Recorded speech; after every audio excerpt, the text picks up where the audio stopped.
Hello. Welcome to my very first cast. Am I audible to anyone? PC of air.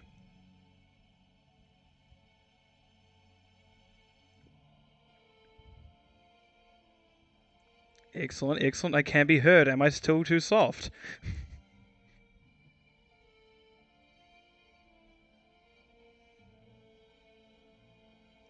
I know there's a little delay.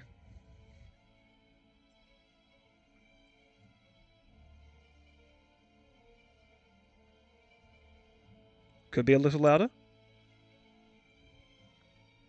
Radio, radio.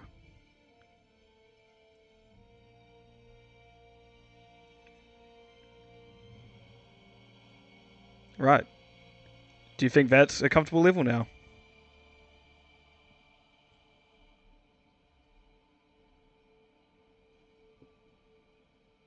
Excellent. Then, let's get into it. My name is Olinebus and welcome to my, very first NGS cast. Today we shall be casting Tar Pit Tipplers vs. the Baddest Dudes. Let's look at the very first map we'll be going to. Here is... This is already difficult. Wow. Right. As we see, Tar Pit Tipplers has banned out Infernal Shrines and Volskaya Industries, while the Baddest Dudes has banned out Infernal Shrines and also Volskaya Industries. I see what I've done wrong here. You know, I was expecting this to happen. But oh boy! Let's just update that extremely quickly before we continue on. However, Tar Pit Tipplers actually banned Sky Temple and Towers of Doom. So, the first map we shall be going to is Tomb of the Spider Queen, which we have already loaded up. So we'll transition over to the game right now. Prepare yourselves. The battle begins shortly. Right. So.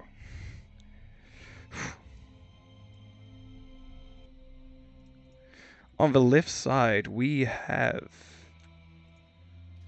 Tar Pit Tipplers. We have Bud Lightyear on the Jaina, Jadro on the Sonya, Hellstorm on the Stitches, and Michigan G30 on Anduin, and Sir Bites a lot on the Tigers. On the right side, we have Demon Grand on the Rexar, B-Man on the Garrosh, Mad Kaiser on the Kalefish, Peach on the Lucio, and Savior 123 on the Junkrat, or as I like to lovingly call him, Rubbish Rodden. We see an early throw onto Michigan, and that was an extremely quick blow up from the red team. Very precise, very quick. Okay, so as we're looking at these drafts more now, but we're getting into your basic start rotation macro phase kind of ordeal. You see two kind of, both have a very we want to fight style comp. Blue team of Tar Pit Tipplers wants to get the throw and get the hook and, well, get the pick, while the red hand side want to, well, just run at someone and hopefully kill them. Very fortunate, Jadro was able to live there, and Hellstorm had the hook fall short. Getting very close on the side. Bottom lane, okay, interesting. We see a Tychus in the off lane with Rexar. Probably one of the better matchups, as Sonya may struggle there a few times. However, this will just happen in the background, so let's just go back up here slightly. Just where the quote-unquote action is. Oh, Jadro is thrown, able to hit it stun, is able to spin to win, will be able to spin to live. No! The living bomb will take it out. Mad Kaiser picking up another kill for the side of Tar Pit Tipplers. Right, while we're having this phase continuing on, let's just look at some talent, shall we? Across the board, we see some very standard talents. A very unusual pickup, actually, is Flare from Rexar. This means we won't be seeing the general macro clear lane as fast as possible. He is wanting vision, so to avoid the gank, which Blue looks like they may be rotating down for, however, they are just handing in. 4 is coming in early for the red hat, for the Baddest dudes. As we see, again, some standard talents being picked up. Neverwind, Mana, Globe Quest. Love the Globe Quest on Rexar. Makes you infinitely, well, not infinitely tankier. And oh my god, I wasn't looking and Stitches was taken down. I got too caught up with the talents. This is a problem. I've got to start looking at the minimap more. Heaven forbid my coach would actually... Okay, that's just me, sure. I can let that one go. My coach would get on to me about not looking at this minimap more as we have Mad Kaiser handing in. Again, just trying to get the gems and going through the map.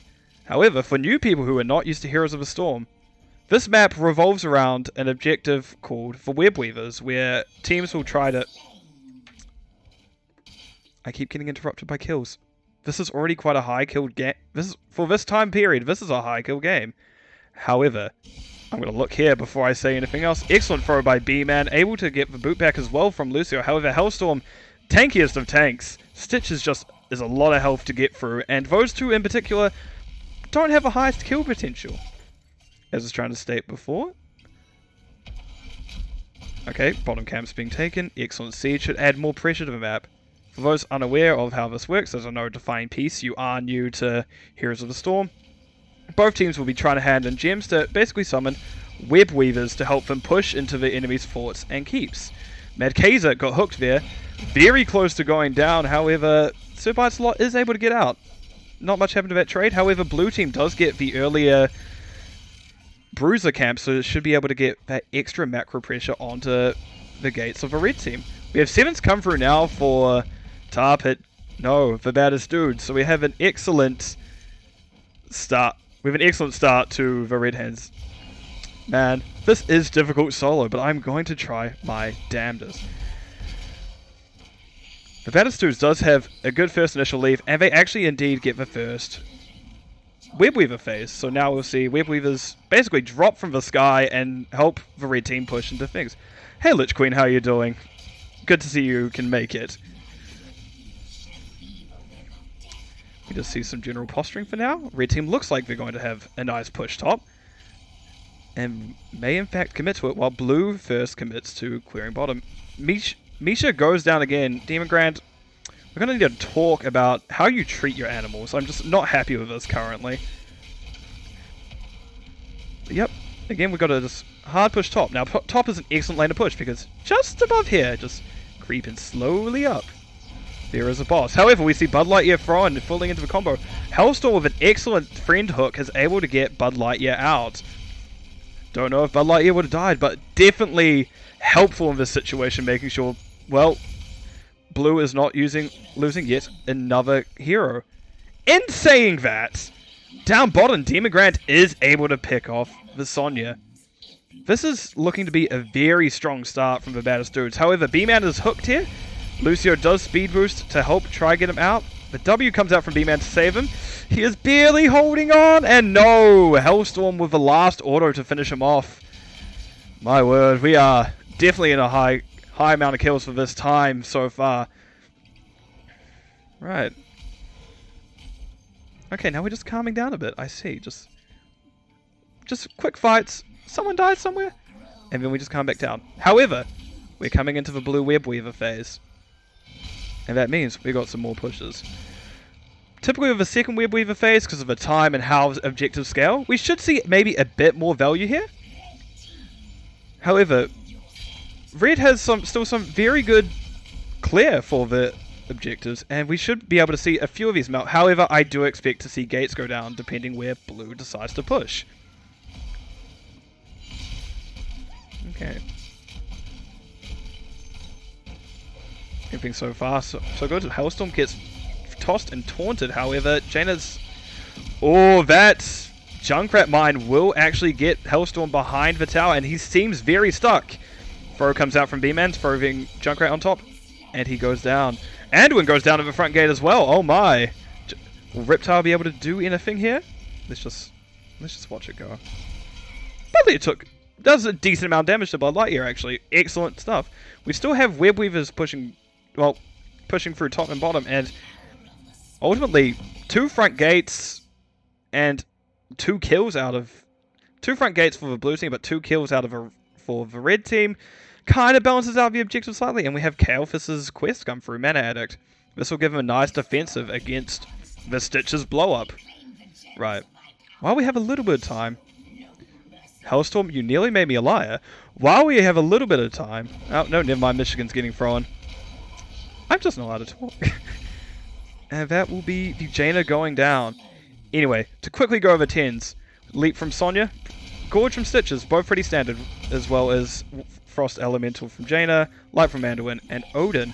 Mad Kaiser is pulled. The Mana Shield comes out, however is unable to save him. Yep. Barely goes down to a Jaina auto attack. Having a very fierce combat, and there Sonya goes down. Peach is trying to help him out. Hellstorm gets the Gorge off, however will not quite get behind the gate, so Beeman is able to escape. But Lightyear getting hit by a second Riptide this game already. 2 more and we get a car worth of just tires going into Bud Lightyear. This must be getting pretty offended. However, we do have a second Red Web Weaver phase. As the ejectors are going to keep going. The ejectors are going to get more expensive, however, over time the ejectors get stronger and just may be able to come up to an insurmountable push. We already see just gates being taken down in all 3 lanes, and however, we do see top lanes fort getting pushed quite heavily as there is a large amount of wave pressure there, and we are indeed going to see it go down as blue did not defend it. Instead, they have decided to go for bottom. Rexar was able to escape, however, Web Weaver will go down here. Hellstorm is pushing up to look for the hook. However, we do not see that upgraded hook range yet. That only comes in at 13, so Rexar lives. Back in the top lane, we do see again a heavy push. So Bites-a-Lot is thrown and taunted. Will be going down here and is unable to escape with their life. Red team will decide to continue the siege top.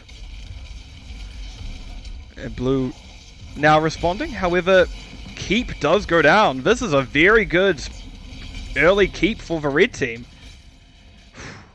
They're bringing the heat today. My word. I really should be calling them the baddest dudes more, but hey, we're learning. Oh! Rexar. Buddy. What happened? What happened, buddy?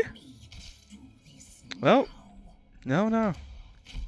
I do like red team's decision to go down bottom and continue to create pressure. Excellent decision. Be able to keep that macro on. However, blue team just kind of still trying to push out the lane to make sure that when they do actually have the next Web Weaver phase, it is able to get good value. Because it is known on this map that the Web Weavers drop at the furthest point of minions. Oh, we see a hook, and B-Man is able to be unstoppable before the light bomb goes off, meaning he's able to escape with his life. Thank you to Lucio's speed boost. As I was trying to say, Web Weavers will drop at the furthest wave out. So, again, we see a hook engage onto Demon Grand. However, Misha is first one to go down. Riptide is able to hit free, and Pyroblast will take down Tiger. Hellstorm is also going to be falling here, and the rest of blue team is going to... Oh, Michigan? With... Yes. Look, depressurize was not the right word. I was going to say de-push, and then in my head I went, no, depressurize. Yeah, that's definitely it. Brain, that was not it. Not by any means. My bad. As we continue seeing the fight carry on here, we just have red slow pushing, just soft sieging, if you will. They are getting closer to the next hand, and then... I've got to remember names. They're getting closer to the next one than Tarpit Tipplers, and I will be looking to pressure Boss as well. They have a 16 advantage, and with 16s we see more of that extra talent that's needed to create this extra pressure on people. If my camera work was any better, I would be right over the boss, and here we are. What's happening? Blue team has realized what is happening and is able to start pushing up. Hook hits Demon Grand first, however, Hellstorm will be starting to be run at by a death ball of the baddest dudes, as we see a lot of damage coming out. Stitch is barely holding on, it's thrown further back with a Gorge target, however, it does go down. Misha is basically running at blue team, however, Jaina few slows has been able to save her. Michigan, however, is being outspeeded by Velucio and will also fall here. Is red team going core? We do see the Baddest dudes going core here with just Bud Lightyear and Sonya to defend, Jadro to defend, who just back now. We should see a very interesting fight here. Death time is still short. We're about to see Tychus come back out. Leak comes out. Excellent, unstoppable by Velucio. Jadro falling very quickly and is unable to escape. We did see Pyro start to get channeled there, so we do know it's on a 10-second cool. Blue team does know it's on 10-second cooldown. Excellent hook onto Savior, but Savior again able to escape. Thank you to that Lucio healing and speed boost. Hellstorm also falling again. Blue team is just trickling at this point, and we're likely to see the end of game 1 as red team, the Baddest dudes, does decide to stay, hit core, and it will be dropping very quickly. 32, 20, 15, and there it is. Excellent map 1 from, in particular, the Baddest dudes. However, Tarpit Tipplers did still have their shining moments. Let's quickly jump over to the results. That is a mess. Right. Now that that's disappeared. As we look at this, we can see excellent damage coming out. Actually quite a low damage game considering how many kills happened, particularly for Tarpit. No, for Baddest dudes. 36k for a Junkrat, but a lot of 36k damage. Not the highest number, but was definitely effective in the kills we saw happen. A lot of siege happening on both sides. However, the Baddest dudes was able to keep that macro pressure up and was able to keep the pressure on for long enough where just blue started to crack. If we're going to go into this a bit more, we want to look at what each team comp really wanted. Red extremely wanted to fight on a skirmishy map where you're going to have a lot of team fights. However, blue favored the pit comp, which, while can work, they didn't fully execute on.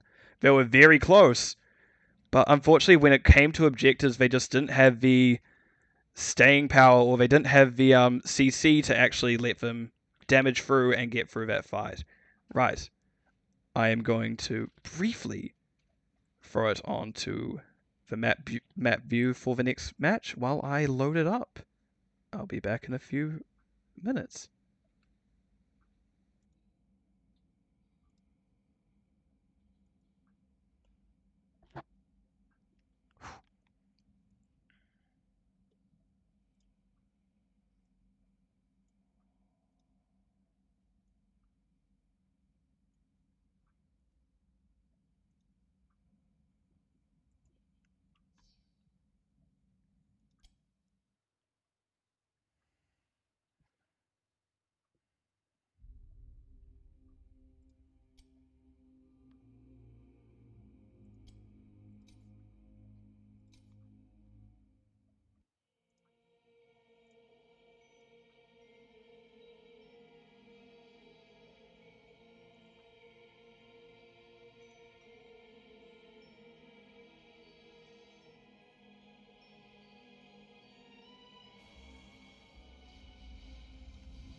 Heroes, prepare for combat.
Alrighty, and we're back. As we see here, we're going to the next map of Dragonshire. I am still getting a bit used to controls of things, so again, we're just having a bit of a rough one, but it's my first time. I think a little bit of slack can be cut. Anyway, let's head over to in-game. Right, so for the second map, we see Tipplers on the left, consisting on Pyromania on the Raynor, Michigan G30 on the Lucio, Sir Bitesalot on Urel, a very spicy pick, Bud Lightyear on the Tassadar, and Hellstorm on the May. I forgot what she was called. In my head, I just went, Ice Devil. Not quite right, but not wrong either. On the right side, we have Savior on Chromie, not Chromie on Savior. That's very different. Peach on the Brightwing, Mad Kaiser on... You're making me... Greymane, I believe. Demon Grand on the Gazlo, and B-Man on the... What are you again? Diablo. There we go. Professional. One day, but not yet. We just see the general skirmish to see who can get macro pressure first. B-Man, however, gets a flip on Bud Lightyear as well as a stun, however, is unable to capitalize on it. Urel is already gone up to get top soak, should mention. However, Red Team was able to clear the mid-wave much faster, as we see Greymane already getting bottom soak, and Demon Grand now heading up to get the top soak. That hasn't quite been missed. Getting a big fight here, however. Excellent cleanse by the Brightwing. B-Man getting low, same as Mad Kaiser, however, both able to disengage. Hellstorm also not the healthiest at the moment, but also just, not barely scraping out, but a bit, not quite as comfortable as I imagine Hellstorm would have liked. Very close ice block, able to get the stun on B-Man as well as the Tassadar, just getting that close, constant poke damage. Pyromania, excellent sustain from them. Right. As we're getting back into the general macro of things, let's look over quests. We see level 1, Raynor is stacking that veteran marksman. As we now know, it has a gambit talent, so every time he dies, he loses 15% of his give him some pepper talent. Lucio, we see party mix, which hasn't seen as much play in the sort of competitive play recently. However, it still has a very good place if your team just likes spreading out a bit, especially from something such as a Diablo APOC, which we may see later as Diablo is on here. Tass is going for that macro with his Psi Infusion. I should mention that shrines have come up, and, well, we see Blue is holding control of bottom, while Demon Grand is taking hold of the top. Hellstorm, excellent slide, however, not too much to follow up on it. Both teams got their siege camp out at a reasonable time, so they should be both up back around the same time. We do see Red has started a Bruiser camp. It'll definitely help Gazlo in his push, which we're getting very close here. However, we see Brightwing phase shift in, and Sir Bitesalot is just holding on, and no! They are unable to get out, falling, and they'll be first blood over to the Baddest dudes. However, bottom, we have Raynor being able to take down Diablo. I can't remember Diablo's name today. We're going to ignore that. But we do see a very good fight. This is already much more even than the last one. I'm liking this fortitude. Let's go fortitude shown by Tipplers here. Tipplers, however, rotating up to help Sir Bitesalot clear. So Demon Grand goes, you know what? That's not my fight. I don't want to go there. Red Team does have a nice early DK being able to cap. However, we don't see anyone moving on it as of the moment. Blue Team is currently taking back top shrine.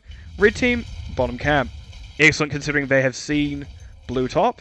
They know the tank is mid. The healer was top. So they're able to comfortably take over this camp. Right, and now we're just getting back into peaceful times in Dragonshire. I say that, but we see things about to break out. Top is just the everlasting skirmish for top. Can't tell you how many times I've lost this just by being rotation. However, bottom Greymane does fully dive in. Michigan G30 is loose, as Lucy is just able to wall slide out. Just going, not my problem anymore, just slide out of those. Red Team, we do see channel the objective over and does hit Mad Kaiser. That was just not a good sentence. B-Man is able to just auto Hellstorm, as Hellstorm did go in quite deep. However, Red does not have a follow-up or the sustain view, as Brightwing is showing mid currently, where Blue Team will be Top at Tipplers, sorry, will be defending this and making sure they can't cap. Raynor has decided to go top. Yeah.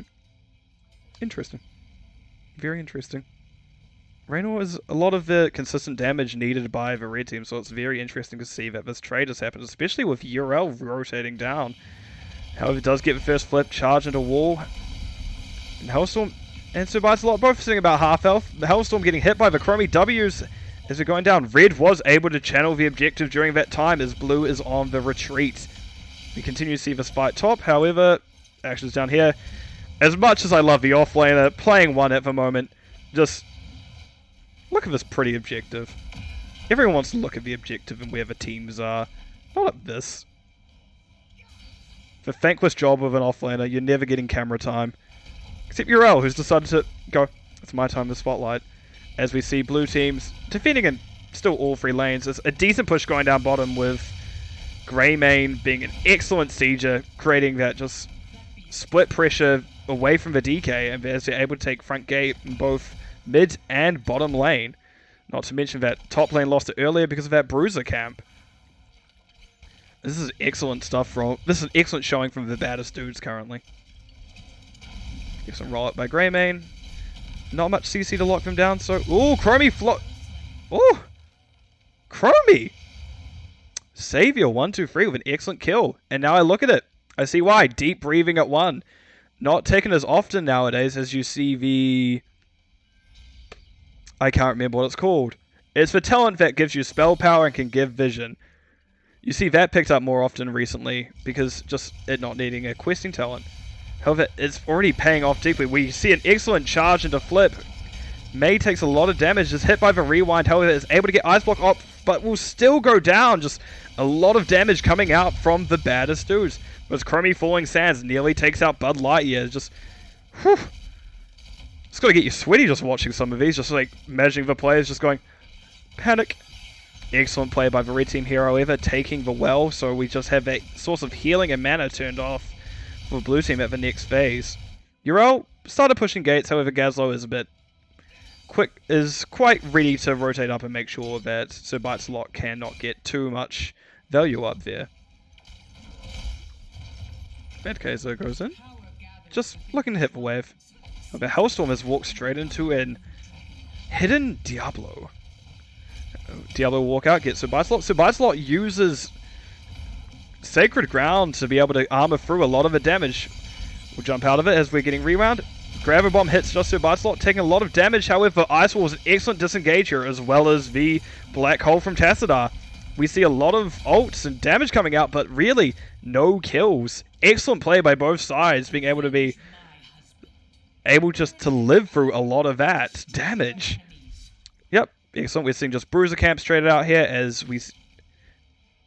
everyone's just like, okay, big fight, let's just go get some more experience. As we do see the red team of the Baddest dudes is still keeping in front of Tarpit Tipplers in terms of experience.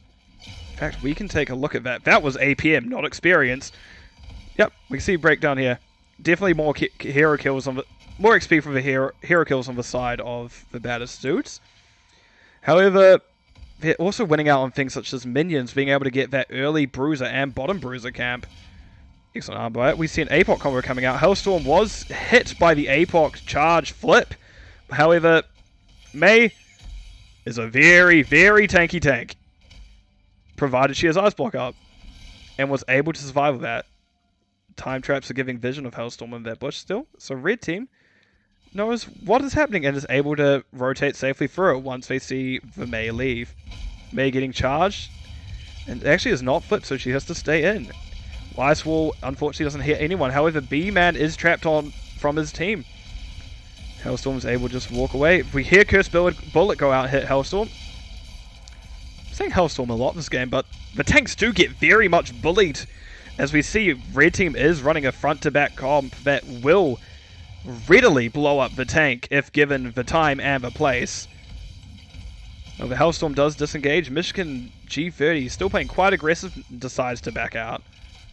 Gazlo is being left alone top and is able to comfortably flip it while a Bruiser camp is pushing in. Red team decides to do bottom Bruiser while blue is a bit forced to watch this objective as they don't want red to Sorry. They don't want red to turn it in again. Oh, wonderful. Give me a moment.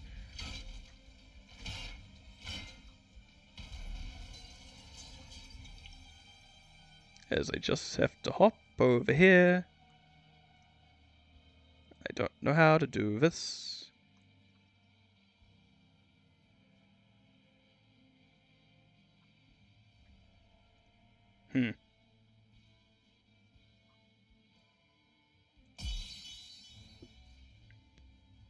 Does someone want to help me out?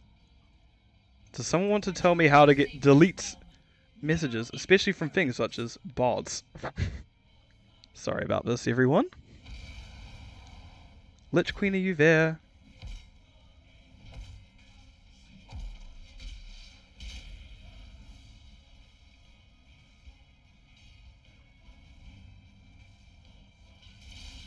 Oh. I appear to have figured it out. Excellent! Just getting rid of that real quick, as we saw the DK actually get a decent amount of mid while red is pushing bottom. DK will be rotating up, probably helping Demon Grand get that extra pressure top. Actually, a very good idea when it comes down to it. However, DK is getting a bit low, so we're unable to do much more for that matter. Looking back, red has been pushing in bottom, actually gets a decent amount of pressure out of it because Mad Kaiser on the Greymane, very excellent siege coming out. Just Greymane burns through buildings, camps, and minions alike, indiscriminately clawing at his foes. However, we do see a push coming out from blue to help even up that top lane. Excellent Gravo combo by Demon Grand. However, it's just for Brightwing to follow up, and Brightwing blinks into the Blizzard. Gazlo goes down. Chromie, wow. Brightwing getting bodied by Sir Biteslot and does get back to a corner and goes down here. So we'll probably see a building pushed. Yep, we do see a building pushed here. Red team, however, goes, you know what? Take that building. We can get value elsewhere. We're getting a fort mid. We have camps pushing bottom. Honestly, this is the trade that we want. And we do see blue respecting that and starting to rotate down to get the missed soak. And more importantly, save their structures. Right, just quickly going back to talents. Again, we're just seeing relatively normal things. 16's only just coming out now from the... No, not the Baddest dudes. I did it again. Tipplers.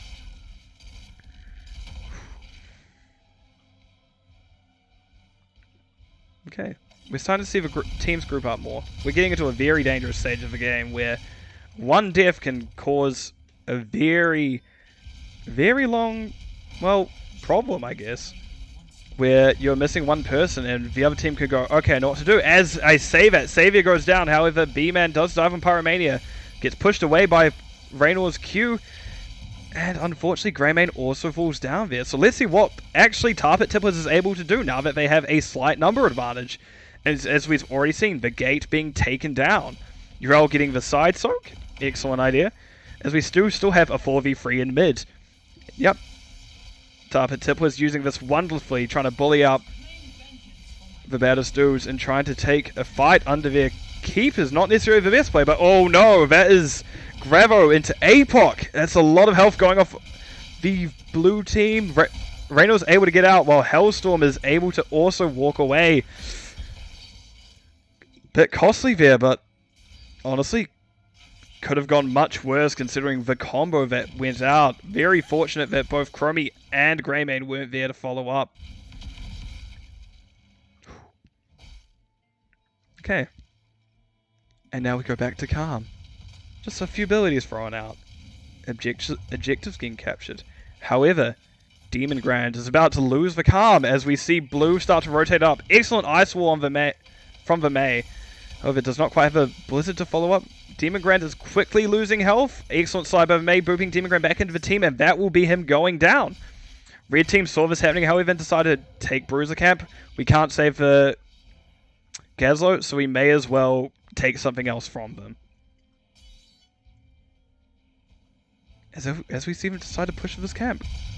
Force Tipplers to basically react to this push going on down here while they can look like they want to catch someone out. No.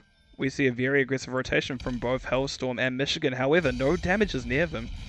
So they decide to slowly play this and decide to just quickly back out before anything goes too wrong.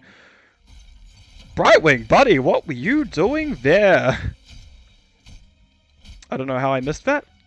That is a very unfortunate death. As we see Tastar start to take camps, as well as both the tank and Chromie of the Baddest dudes. Wow, this is... Whew. Okay. Demon Grand going back to clearing wave, while we see B-Man and Savior stalling out the objective. Excellent. We do have a little bit of a push coming in bottom, however, we're going to go back here. Michigan gets stunned. Excellent double hit by the Chromie. So Bideslot comes in with a hammer to stop the Chromie doing too much damage to her team. She doesn't want quite anyone to die, as we see the Demon Grand flip the top objective, so no more DK on the map, or at least no more channelable DK on the map. Gives both teams a bit of breathing room to consolidate level 20, to get level 20s, as we see blue team starting to hit this mid fort. However, red does take over bot shrine, but it's traded out for Tar-Pit Tipplers very quickly. Excellent stuff. Yeah, we're seeing rather defensive play at the moment. Neither teams want to fully commit until they see those 20s go up. However, we will likely see it from Tar-Pit Tipplers first. So Bicelot is posturing to channel objective. However, it decides to rotate down. They're just having a nice stroll past each other. That's at least nice. Right, we do see 20s come in for Tar-Pit Tipplers. To have a quick run over it, we do see the Sergeant Pepper, so more... Give him some Pepper basic decks, as we see B-Man slowly walking up. Icefall does not manage to hit anyone. However, we do see this rewind onto Pyromania, as they take a lot of damage, however, healed up very well by the Lucio. However, we see Bideslot getting unstopped. Excellent Gravo, excellent combo, and that will be free, quickly going down on the side of Tar-Pit Tipplers. Excellent by the Baddest dudes. But Lightyear also still out of position. Excellent charge by B-Man to slowly take him out. Pyromania is decided to run for their life. I understand entirely. There is a Worgen and a demon chasing you. No one wants to deal with that. Red team decide to ignore objective and start going for keep. I like this play. I like this play. Just take the quick building now while you do have the advantage of there's only one man defending. As you see Pyromania drop the Hyperion. Demon Grand getting relatively low here. However, Peach, pretty safe phase shift, able to just top up Demon Grand and make sure they're not going to fall. Okay, but are we going to see the continued push to core? We do have 20 seconds left on death timers, so they may be able to get some damage on here, if not end. And we do see that start coming out, as we're getting rid of a 25% shield on core, as we have 10 seconds left. Greymane decides to all in the core, as we see it quickly dropping. B-Man charges Raynor, so Raynor cannot basically help defend. As we see it 30, 20, 17, 15, 10, 1, and that's it. That will be the game, and the series going over to the Baddest dudes. Excellent stuff. Excellent stuff. Again, a very good showing for both teams actually here. Much closer than the last game. Now, let me quickly change over to this. There we go. That's just a bit neater. Excellent game by both sides. Raynor doing an incredible amount of hero damage. My word, just absolute respect to that. Whenever I go the Gambit Talon at 1, I just die. In all honesty, I just die really quick and lose it almost in the first 10 minutes. So wonderful to see them able to survive and keep that up. However, just in the end, the combos between Gaz and Diablo, just that extended lockdown of Gravobomb into easy Explodium? I think it's called Explodium. Into APOC, just locking down three of Tar-Pit Tipplers members for long enough just for them to die, and we just saw an excellent execution of that combo. All in all, I loved the series today. Excellent to watch, excellent to cast. I hope that people enjoyed watching this. I actually had a blast doing this. I will hopefully do more. This will later go up on YouTube for both these teams to see, as didn't quite want to ping them, as it is about 5 a.m. EST. I don't think that'd be appreciated to someone going, Hey there, I'm casting your game. I don't think anyone would very much appreciate it. But right, that is all for the cast for this evening. I wish everyone who dropped in chat a good night. And to anyone else listening at a later time, especially the two teams here, thank you for letting me cast, even though it just happened. But thank you for the very good series.